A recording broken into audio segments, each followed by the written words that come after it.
தக் லைஃப் திரைப்படம் மணிரத்னம் இயக்கி கமலஹாசனுடன் இணைந்து எடுக்கப்பட்ட gangster action drama.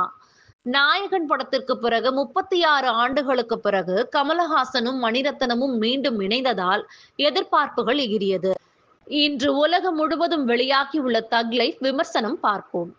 Kamal Haasan, Silambarasan, TR., Trisha, Aishwarya Lakshmi, Ashok Selvan, Abirami, Joju George, Nassar, Mahesh Manjrekar மற்றும் பலர் நடித்திருக்கின்றனர். தயாரிப்பாளர்கள் கமலஹாசன், மணிரத்னம், ஆர். மகேந்திரன், சிவா ஆனந்த், உதயநிதி ஸ்டாலின். இசை ஏ.ஆர். ரஹ்மான். ஒளிப்பதிவாளர் ரவி கே. சந்திரன். ரங்கராய சக்திராஜு மற்றும் மாணிக்யம் ஆகியோர் புதுடெல்லியில் சக்தி வாய்ந்த கும்பலாக உள்ளனர். தனது இளமை பருவத்தில் நடந்த ஒரு துப்பாக்கி சூட்டின் போது சக்திராஜு அமர் என்ற ஒரு குழந்தையை கண்டுபிடித்து அவரை தனது சொந்த குழந்தையாக வளர்க்கிறார். பல ஆண்டுகளுக்கு பிறகு சக்திராஜு சிறையில் அடைக்கப்படுகிறார். அமர் தனது கட்டுப்பாட்டில் அனைத்தையும் கொண்டு வருகிறார். இருப்பினும் ஒரு துரதிர்ஷ்டவசமான சம்பவம் அமரை ரங்கராய சக்திராஜுக்கு எதிராக திருப்புகிறது. பழிவாங்கலில் மூழ்கி சக்திராஜுவை வீழ்த்துவதற்கு அவர் போட்டி கும்பலுடன் கூட்டணி வைக்கிறார். இருவருக்கும் இடையேயான மோதலுக்கு என்ன காரணம்? சக்திராஜு பிழைப்பாரா? அமரின் கடந்த காலம் என்ன? அவரது குடும்பத்திற்கு என்ன நடக்கிறது? இந்த கேள்விகளுக்கு பதிலளிக்கிறது தக் லைஃப். கமலஹாசன் நடிப்பை பற்றி சொல்ல தேவையில்லை, பின்னி இருக்கிறார். சிம்பு மற்றும் நாசருடன் மோதும் காட்சிகளில் அவரது வசனங்கள் செமத்தெறி. கமலின் இளமையான தோற்றம் ரசிகர்களுக்கு விருந்து. கமலுக்கு ஈக்குவலான கேரக்டர் வெயிட்டேஜ் சிம்புவுக்கு வழங்கப்பட்டிருக்கிறது. கமலுடன் அவரது கெமிஸ்ட்ரி ஒரு சில காட்சிகளில் நன்றாக இருக்கிறது.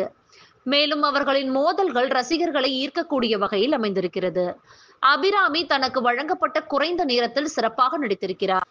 மற்ற துணை நடிகர்கள் தங்கள் பாத்திரங்களை உணர்ந்து நடித்திருக்கிறார்கள். கமல் மணி கூட்டணி வரலாற்று சிறப்பு மிக்கதாக இருந்தாலும் தக் லைஃப் படம் கவனிக்கக்கூடிய கதைக்களத்தில் படம் பாதிக்கப்படுகிறது. புதிய கதையாக அல்லது மறக்க முடியாததாக ஏதாவது ஒன்றை உருவாக்கி இருந்தால் ரசிகர்களின் ஏக்கத்தை போக்கியிருக்கலாம். கமல் மற்றும் மணி இருவரும் திரைக்கதை எழுத்தாளர்களாக பணியாற்றி இருக்கிறார்கள். ஆனால் படத்தில் கூர்மை இல்லை. முதல் பாகத்தை விட இரண்டாம் பாதி ஸ்லோவாக நகர்கிறது. கிளைமேக்ஸில் தொய்வை சரி செய்து விட்டார்கள். சிம்பு அருமையாக நடித்திருந்தாலும் அவரின் கதாபாத்திரம் ஏமாற்றமளிக்கிறது. வலுவாக தொடங்கினாலும் பிற்பாதியில் அவரது பாத்திரம் உணர்ச்சி பூர்வமாக இல்லாமல் மணி அவரை வேஸ்ட் செய்திருக்கிறார். அவரது கதாபாத்திரத்தின் முக்கியத்துவத்தை கருத்தில் கொண்டிலாவது பெரிய தவறு. த்ரிஷாவின் கதாபாத்திரம் தேவையற்றது. மணிரத்னம் மீதான விசுவாசத்தால் அந்த கதாபாத்திரத்தை ஏற்றுக்கொண்டார் என்பது புரிகிறது. அசோக் செல்வன், ஜோஜு ஜார்ஜ் மற்றும் ஐஸ்வர்யா லட்சுமி போன்ற திறமையாளர்களை சரியாக பயன்படுத்தவில்லை. மணிரத்னம் தனது பாணியில் கதை சொல்ல மறந்து படத்தை சொதப்பி விட்டார். ஏ.ஆர். ரஹ்மானின் பலவீனமான இசை அதிர்ச்சி அளிக்கிறது. பாடல்கள் மற்றும் ஒலிப்பதிவு அருமை. எடிட்டிங் சொதப்பல். மொத்தத்தில் தக் லைஃப் திரைப்படம் நிறைவேறாமல் போன ஆசை. கமலஹாசன் மற்றும் மணிரத்னம் போன்ற ஜாம்பவான்கள் இருந்த போதிலும் படம் பார்வையாளர்களை ஈர்க்கவோ ஆச்சரியப்படுத்தவோ அல்லது உணர்ச்சி ரீதியாக நெகிழ வைக்கவோ தவறிவிட்டது. ரசிகர்களுக்கு கூட இது ஒரு ஏமாற்றம் அளிக்கும் படமாக இருக்கலாம். பிடித்த இயக்குனர் ஒரு சாதாரணமான படத்தை எடுத்திருப்பதை ஜீரணிக்க முடியவில்லை. தக் ரசிகர்களை ஹக் பண்ணவில்லை. So chat.